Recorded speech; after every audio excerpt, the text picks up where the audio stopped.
आमची दिवाळी म्हणजे यांच्या फटाकड्या काही संपेनात आणि सासूबाईंच्या करंज्या काही बंद होईनात. आज खूप सारं दूध शिल्लक राहिलं होतं, त्यामुळे म्हटलं चला आपण याचं दही लावूया. आणि दुधाचं दही मी नेहमी घरीच लावते आणि इतकं मस्त बनतं ना. कसं बनलं हे उद्या दाखवेल, कारण लगेचच दही काही लागणार नाही, त्याला 5-6 तास तरी लागणारच आहेत.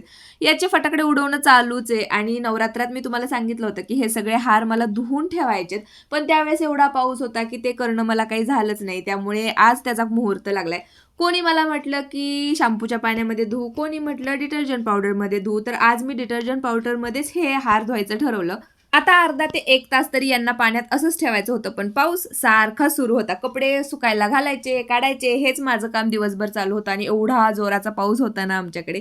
दुपारी थोड्या वेळ पाऊस थांबला, तोपर्यंत म्हटलं चला आता आपले हार सुद्धा आपण सुकत घालूया. तर धुतल्यानंतर एकदम स्वच्छ हे हार निघालेत, पण सुकल्यानंतर कसे होतायत हे मी तुम्हाला सांगेल.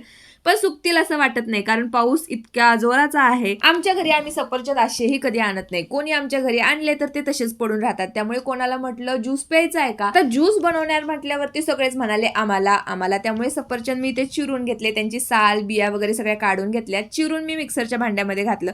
आता दूध तापवलेलं आहे ते घातलं तर त्याचा वास येईल, त्यामुळे मी त्यामध्ये थोडंसं पाणीच घातलं आणि साखर घातल्याशिवाय तर कोणीच त्याला पिणार नाही. या सगळ्या गोष्टी घातल्यानंतर मिक्सरमध्ये फिरून त्याला एकदम बारीक करून घेतलं. आता हे असं झालं जसं बारक्या बाळाला पेज एखादी चारतात ना, त्याच पद्धतीचं. त्यामुळे म्हटलं चला माझ्या बाळालाच देऊन येते, पण त्याने सुद्धा हे नाही पिला. असू द्या. माझ्या सासूबाईंना जर फराळातला कोणता पदार्थ बनवायला आवडत असेल तर तो म्हणजे करंजा. थोड्या करंजा संपल्या की म्हणणार चला आपण करंजा बनवून घेऊया. त्यामुळे आज तोच आमचा प्रोग्राम होता आणि असंही ताज्या ताज्याच करंजा खायला छान वाटतात. हार काही आमचे सुकले नाहीत. चला भेटूया नेक्स्ट ब्लॉग मध्ये. तोपर्यंत बाय.